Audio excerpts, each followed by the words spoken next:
Sup everyone. It's always so interesting to see what the top creators have to say about this game. And whether you agree with them, you love them, you watch them consistently, religiously, you pray to their statues, or you do any other things with regards to these creators. Remember, they're just people. For the most part, to be a creator, you have to first and foremost be a player. And I want to preface everything that I don't agree with everything these creators say, but when things get brought up that I agree with, I do think, like I did with Mr. MTash, regardless of how you guys attack me for it or how you guys feel about these creators, I feel like as somebody who has somewhat of an audience, I should say something. And this is something that someone called Soul of an Artist, which arguably is somebody who has the voice of, I would believe, to be some of the best creators in the game or even in any genre, in any platform, because he has something that most creators have lost as they started growing bigger. He has authenticity. He has the audacity to say what's on his mind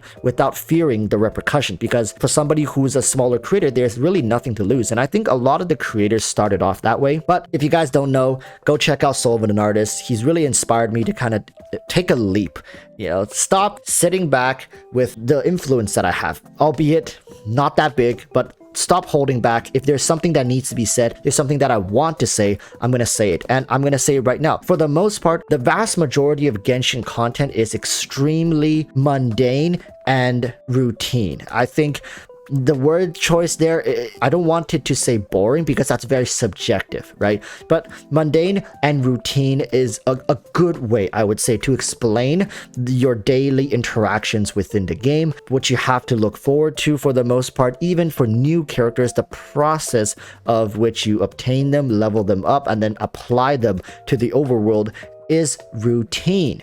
And in a sense, Genshin's content is routinely paced and designed for you to follow this structure. And yes, today's video is in reference to Tectone's video earlier today, and he highlighted how HoYoverse gotten to the point where they're starting to reuse animation, and that's not the point I want to kind of hammer home. Yeah, companies reuse animations. Does HoYoverse need to reuse animations? Absolutely not. They can easily, with even the cheapest of banner sales, they can take 10% of that and they can have something amazing. All right, so let's not even begin to say like, oh well, they're a small company, they're struggling financially, you got to give them some slack. Let's not even begin to give them that slack. It's an active choice for them to reuse animation sequences. I'm just gonna say it's kind of cheap. All right, and I've said many times in the past that HoYoverse is extremely greedy, and cheapness is in a way part of greediness, to be honest with you guys. So that's not too uncharacteristic for them.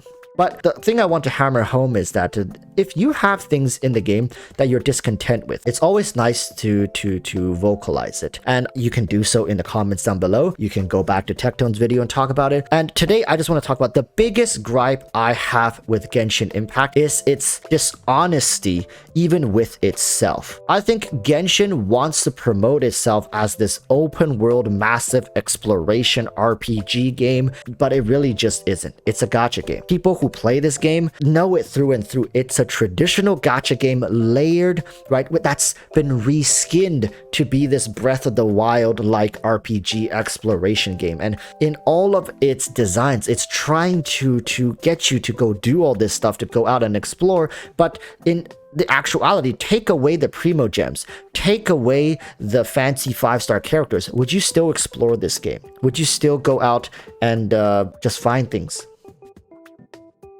Would you?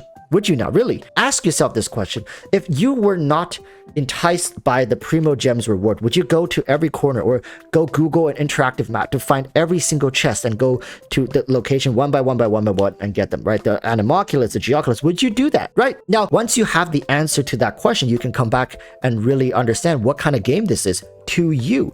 To me, bro, I'm not even getting it right now when they do give me the Primo Gems, because I don't see the need to open up an interactive map to go and complete all this stuff for the sake of a couple Primo Gems, like maybe a temple per region or something like that, right? And if you guys understand this concept, then you quickly understand that the game is not designed around exploration. The game is not designed around your role-playing experience. It's not designed around any of this. The game is designed around its 5-star starts, with its content releases. So let's stop kidding ourselves in saying that Genshin is this massive RPG exploration game when in actuality it's just a gacha game. Right? It's a gacha game with some RPG elements and with an open world, but it's extremely barren right now. There's very limited things you can do. The instances in this game are what makes the characters even worthwhile. The domains, the event instances, right? The Spiral Abyss, which is also an instance. You just go to a portal and it teleports you to this other map and then you do your thing there. How much of it is really open world? The open world aspect takes up a very small portion.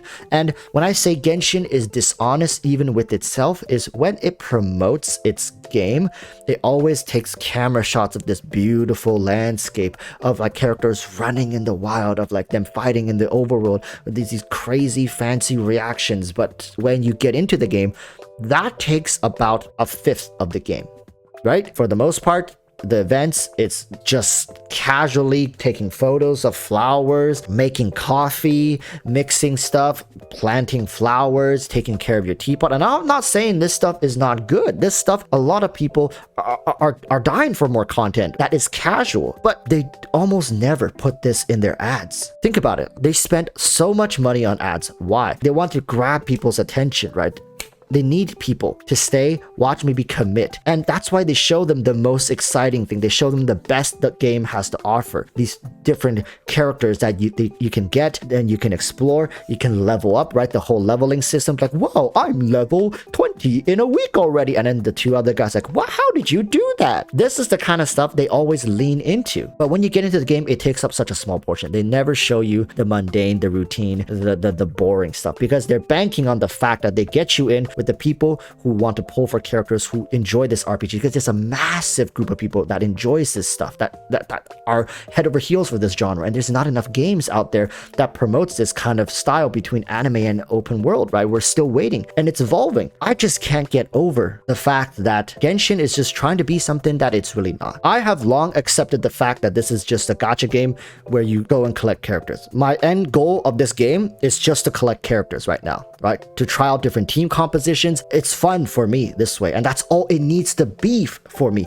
I don't care about going out and getting every single Primo Gems explored, because I don't need the Primo Gems. I don't care. I don't care. Trust me. If you didn't care about the Primo Gems, you wouldn't go and explore either.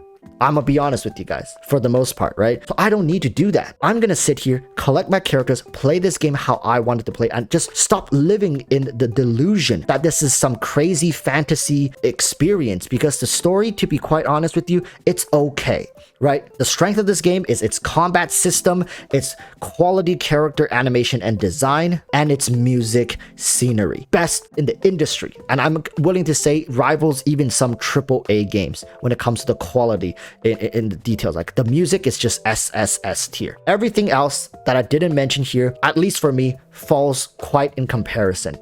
And you can tell there's not much love or attention or budget that goes into that stuff. And really, you need to ask yourself, right? What's the important thing about this game? What are you playing this game for? What is this game's identity? And does the game truly believe that? Or does it use some other way to manipulate newer players into playing this game? And for the most part, it shows, because people don't really stick. The patch 1.0 players, they've mostly all quit by now. Mostly. If you're a patch 1.0 player and you're still playing this game, congrats, you're a very small portion of the people. The patch 2.0 players are the ones who are mostly rising up some sort of concern. If you started like later in 1.0, early 2.0, right now you're starting to feel what the patch 1.0 players felt back in 1.4 and 1.5. And trust me, these people are not going to last much longer, because every time they go anywhere, like Techno said, you just get harassed, insulted, you get completely destroyed by the people who are saying, if you don't like the game, just quit. Well, guess what? That's what people are doing. The game is slowly fading away, becoming less and less of that eruptive and roaring community that it once was, that you can go anywhere, say anything, and there will be people who shares your interests. Not like that anymore. Community has matured to a point where the people, like you guys said, if you don't like the game, just quit. If you don't have anything nice to say, then just shut up. To me, that sounds like people who are in denial. I had friends who went through difficult times, and that stage of denial, it's so uncanny to what the community is currently as. Like, you know deep inside what this game is. It's just you don't want people to say it because then it destroys the illusion. And for the most part, for people who have spent money, you don't want people to badmouth the game because then it directly attacks what you have poured so many hours and dollars into. I myself have poured in an unholy amount of time and money into this game, but I have no problems with people attacking the game, saying it's bad, saying my money was ill spent, because that's their opinion. Everybody's entitled to one, right? Why get so butthurt about it? In fact, I've had many conversations with people who disagree with me because I find that's where most meaningful conversations can happen. What are you going to accomplish by sitting in a chat room with people like Genshin's the best game ever, and you guys just stroke each other's ego and bad decisions over and over again? Have a conversation once in a while, challenge each other, right? Maybe take a close friend to experiment with. Name one thing you don't like about Genshin, and I'll name one thing I don't like about Genshin, and let's talk about that. What's wrong with that? Is there going to be a demon that comes out of my mouth and just chokes the life out of you because I said something bad? All right, people, let this be the start to something. I hope that we can all learn from Soul of an Artist, even though he said he doesn't want to make Genshin content anymore. But I truly believe that the community can do a lot better if we just take a page from his book and kind of voice our concerns more often, as opposed to just hiding them. And then, you know, there's going to be people saying, oh, Walrus, you're doom posting again, doom posting. Maybe I am. All right. But patch 2.7 is right around the corner, but let's be honest, it's going to be a filler patch because it's not going to be Sumeru. Anything right now before Sumeru comes out is going to be filler. Nothing to say about that. Enjoy it for what it is, and let's move on, right? Let's just take what you like about the game and enjoy it to the fullest. Everything else, choose to ignore it. Or if you can't, like if you're free to play and you need primo gems to get the characters because characters are what makes you enjoy the game, well then, you're in a tough spot, and that's how Hoyoverse essentially got you by the balls. Nothing I can do about it, right? So until next time, urge you all to stay safe. Peace, peace. Bye-bye.